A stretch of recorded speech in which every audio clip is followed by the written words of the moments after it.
రాష్ట్ర భవిష్యత్తును దెబ్బతీయడం అవివేకం, అన్యాయం, మూర్ఖత్వం, ఇది మూఢత్వం. నూతనంగా ఏర్పడినటువంటి రాష్ట్రం బాలారిష్టాలను అధిగమించింది. పెద్ద నోట్ల రద్దు, ఆర్థిక మాంద్యం, కరోనా వంటి సంక్షోభాలను తట్టుకొని బలీయమైన ఆర్థిక శక్తిగా తెలంగాణ నిలిచింది. కేంద్ర వివక్షను తట్టుకొని సొంత వనరులను సమీకరించుకొని అద్భుతమైన ప్రగతిని, సంక్షేమాన్ని ప్రజలకు అందించింది. కరోనా మహమ్మారి దెబ్బకు యావత్ ప్రపంచ ఆర్థిక వ్యవస్థ తలకిందులైనటువంటి తరుణంలో రాష్ట్రంలో ఆదాయం తగ్గి ఖర్చులు పెరిగిన సమయంలో కూడా ఆ సంవత్సరం వానాకాలం పంట కోసం రైతు బంధు సహాయాన్ని సీజన్ కంటే ఆ రోజు మేము అందించినామని చెప్పి మీకు గుర్తు చేస్తా ఉన్నాను అధ్యక్ష. ఆ ఒక్క సంవత్సరమే కాదు అధ్యక్ష, ఇప్పటి వరకు ఈ రాష్ట్రంలో 11 విడతల దాదాపు 72,000 కోట్ల రూపాయల రైతు బంధు సహాయాన్ని ఎప్పుడు కూడా పంట కాలానికి ముందే రైతులకు ఉపయోగపడే విధంగా అందించినామనేటువంటి విషయాన్ని గుర్తు చేస్తున్నాం. 1 రూపాయి 2 రూపాయలు కాదు, 72,000 కోట్ల రూపాయలు రైతు బంధు కింద ఈ రాష్ట్ర ప్రజలకు నేరుగా సకాలంలో నగదు బదిలీ చేసి ఇలా రైతుల పట్ల మాకుండే ప్రేమను మేము చూపించాం అధ్యక్ష. తెలంగాణ రాష్ట్ర కీర్తిని పెంచినాం, పరపతిని పెంచినాం. ఇప్పుడున్న కాంగ్రెస్ ప్రభుత్వానికి తెలంగాణ హృదయం లోపించడం వల్లనే ఆర్థికంగా ఆరోగ్యంగా ఉన్నటువంటి రాష్ట్రాన్ని కేవలం రాజకీయ లబ్ధి కోసం అప్పుల రాష్ట్రంగా, దివాలా రాష్ట్రంగా, ఒక బీమారు రాష్ట్రంగా సృష్టించేటువంటి ప్రయత్నం చేస్తా ఉంది. అధ్యక్ష, మీరు విడుదల చేస్తున్నటువంటిది శ్వేతపత్రాల లేక మీరు ఇచ్చినటువంటి హామీలను ఎగవేయడానికి దారులు వెతుకుతున్న పత్రాల అని మాకు అనుమానం కలుగుతా ఉంది అధ్యక్ష. మేనిఫెస్టోలో చెప్పిన 6 గ్యారంటీలు ఇంకా అనేక హామీలు నెరవేర్చలేమనే భయంతో ఎగవేతలకు, కోతలకు రంగం సిద్ధం చేసుకోవడమే ఈ శ్వేతపత్రాల అంతర్యమని మీరు చెప్పకనే చెప్తున్నారనిపిస్తా ఉంది అధ్యక్ష. అయినా ఈ శ్వేతపత్రాల్లో కొత్తగా ఏం చెప్పింది అధ్యక్ష? ఈ వివరాలు ఏవి కొత్త వివరాలు కావు. మీరేదో కొండందవి ఎల్కన్ పెట్టినట్టు కొత్తగా ఏదో చెప్తున్నారు. ఇదే శాసనసభలో అనేక సార్లు చర్చించాము. గౌరవనీయులు నేటి ఉప ముఖ్యమంత్రి గారు ఇక్కడ ఉండి వారు మాట్లాడినారు. ఇవాళ మీ మేనిఫెస్టో కమిటీ చైర్మన్ ప్రస్తుత మంత్రివర్యులు శ్రీధర్ బాబు గారు కూడా ఇక్కడ నుంచి ఈ వివరాలన్నీ సభలో చర్చించినటువంటివే. ఇందులో కొత్త విషయాలేం లేవు. ఇవాళ మీరేంటంటే మా మీద బురద జల్లాలనేటువంటి ఒక ప్రయత్నం అంతే తప్ప ఇందులో కొత్త విషయాలేం కనబడతలేవు అధ్యక్ష. ఎందుకంటే ఆధారాలు కూడా ఉన్నాయి అధ్యక్ష. గౌరవనీయులు బట్టి విక్రమార్క గారు, ఇది శాసనసభ రికార్డు అధ్యక్ష, వారు ఇవాళ ఈ రిపోర్ట్లో ఉన్నటువంటి విషయాలను ఫిబ్రవరి 8, 2023 ఇదే సంవత్సరంలో బడ్జెట్ మీద చర్చ జరిగినప్పుడు ఇవే అంశాలు చెప్పారు అధ్యక్ష. నేను I can read out the details also అధ్యక్ష.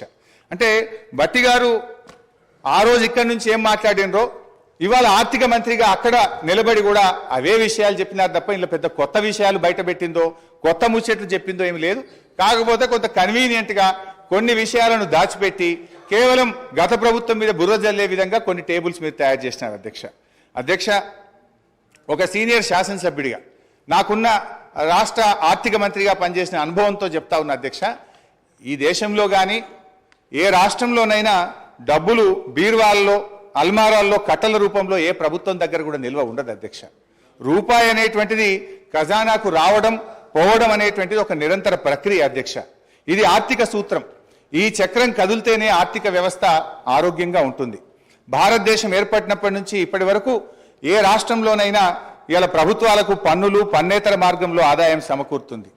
రాష్ట్రం అంటే, ప్రభుత్వం అంటే, సార్ వారు అడిగిన దాంట్లో ఒక ప్రశ్న చిన్న అంశం కూడా చెప్తాను. రాష్ట్రం అంటే, ప్రభుత్వం అంటే డబ్బులు అలమార్లో ఉంటాయి అంటలేను, కానీ జీతాలు 1వ తారీఖు ఇయ్యలేనటువంటి ఆర్థిక పరిస్థితి ఉంది. రాష్ట్రంలో ఆర్థిక పరిస్థితి గురించి చెప్తే ఎందుకు ఆర్పాడతారో తెలియదు. ఆర్పాటానికి, అట్టహాసానికి ఏం ఇబ్బంది లేదు, కానీ వాస్తవంగా ఉన్నటువంటి లెక్కలు తీసుకుంటే మనం ఇవాళ మేము ప్రగతి భవన్ చూపెడతా ఉన్నారు, లేకపోతే డాక్టర్ అంబేద్కర్ భవన్ చూపెడతా ఉన్నారు. పేదల కంటే డబల్ బెడ్ బిల్లు గురించి మాట్లాడతలేదు అధ్యక్ష. ఈ రోజు మా దగ్గర హుస్నాబాద్ సంబంధించి పోతే మున్సిపాలిటీకి సంబంధించినటువంటి అధికారులు ఈ ఇంట్లో ఉంటే సరిపోతామని బోర్డు పెట్టారు. అయినా కూడా ఆ ఇంట్లో నివసించవచ్చు, కానీ ఇటువంటి కూడా డబుల్ బెడ్ మిగిలే అధ్యక్ష. ఇది వాళ్ళ ప్రభుత్వం యొక్క.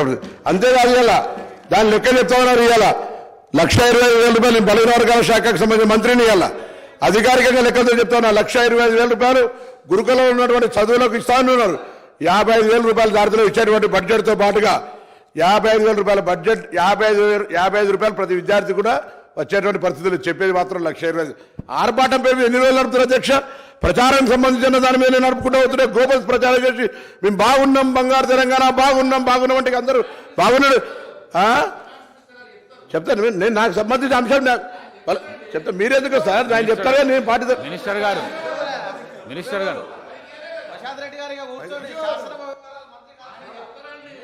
హరీష్ రావు గారు. స్పీకర్ గారు ఒకటే రిక్వెస్ట్, దయచేసి మాట్లాడితే ఆర్థిక మంత్రి గారిని మాట్లాడమనండి. కాంగ్రెస్ ప్రభుత్వ హయాంలో ఆర్థిక నిర్వహణ సమర్థవంతంగా జరిగిందని నిరూపించే వాస్తవాలతో కూడిన స్థూల ఆర్థిక వివరాలు మీ ద్వారా ఈ సభ ముందు ఉంచే ప్రయత్నం చేస్తాం అధ్యక్ష.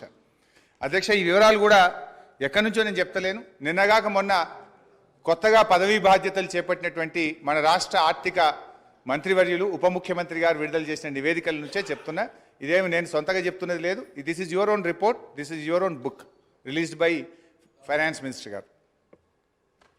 అధ్యక్ష, 2013-14 ఆర్థిక సంవత్సరానికి ఉమ్మడి ఆంధ్రప్రదేశ్లో ఆ రోజు 1,61,348 కోట్ల బడ్జెట్ పెడితే అధ్యక్ష, తెలంగాణ ఏర్పాటు కాగానే 2014-15 ఆర్థిక సంవత్సరానికి 10 జిల్లాల తెలంగాణ కోసం 1,637 కోట్ల రూపాయల బడ్జెట్ పెట్టినాం అధ్యక్ష.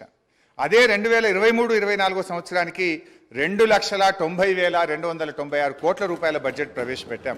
అంటే 9 ఏళ్ల మా ప్రభుత్వ హయాంలో దాదాపు 3 రెట్లు బడ్జెట్ పెరిగిందనేటువంటి విషయాన్ని మీ ద్వారా సభ దృష్టికి తెస్తా ఉన్నాను అధ్యక్ష. అదేవిధంగా జిఎస్డిపి, జీడిపి అధ్యక్ష, తెలంగాణ ఏర్పడే నాటికి రాష్ట్ర ఆర్థిక పరిస్థితి దయనీయంగా ఉండేది. రాష్ట్ర ఏర్పాటుకు ముందు 2 ఏళ్లలో జిఎస్డిపి వార్షిక వృద్ధి రేటు 12% మాత్రమే. ఇది జాతీయ వృద్ధి రేటు అయినటువంటి 13.4% కంటే తక్కువ. రాష్ట్రం ఆవిర్భవించిన తర్వాత మా ప్రభుత్వం అనుసరించిన పటిష్టమైన ఆర్థిక విధానాల వల్ల జిఎస్డిపి క్రమేణా పెరుగుతూ వచ్చింది. 2013-14లో జిఎస్డిపి 4,51,580 కోట్లు, వృద్ధి శాతం 12.4%. 2022-23లో మన రాష్ట్ర జిఎస్డిపి 13,13,391 కోట్లు, వృద్ధి శాతం 16.3గా నమోదైంది. గత 9 ఏళ్లలో తెలంగాణ రాష్ట్ర జిఎస్డిపి 150.6% వృద్ధి రేటును సాధించింది. 4 కోట్ల ప్రజానికం కలిగిన తెలంగాణ చిన్న రాష్ట్రమైన ఆర్థికంగా మిన్న రాష్ట్రంగా నిలిచింది. దేశంలో ఎక్కువ జిఎస్డిపి కలిగిన 8వ రాష్ట్రంగా నిలిచింది. ఇదే సమయానికి దేశ జీడిపి 1,12,33,522 కోట్ల నుంచి 2,72,40,712 కోట్లకు పెరిగింది. అంటే 118% వృద్ధి రేటుకు పరిమితమైంది. అంటలేను, కానీ జీతాలు ఇవ్వలేని పరిస్థితి, పెన్షన్లు ఇవ్వలేని పరిస్థితి. ఇటువంటి పరిస్థితి ఉంటే రిటైర్ ఉద్యోగులు పెన్షన్ల కొరకు చుట్టూ తిరిగేటువంటి పరిస్థితి, ఇవాళ ఇన్స్టాల్మెంట్ల మీద ఇచ్చేటువంటి పరిస్థితి. మీరు ఒక ఇల్లు నేను చెప్తే నేను ఎక్కడో చెప్తలేను, నా హుస్నాబాద్ నియోజకవర్గంలో జరిగిన సంఘటన మీ దృష్టికి తీసుకొస్తాను అధ్యక్ష. ఇది తమకు పంపిస్తారో చూడాలి. ఈ ఇంట్లో ఇప్పటికి కూడా ఉన్నారు ఇట్లనే. అరే మీరు చెప్తే మాట్లాడతా, లేకపోతే మమ్మల్ని తెలియకుండా మాట్లాడుతున్నది పొరపాటు అంటున్నా నేను. మాకు తెలుసు కదా, మాకు కూడా అవగాహన ఉంది అంటున్నా. Please please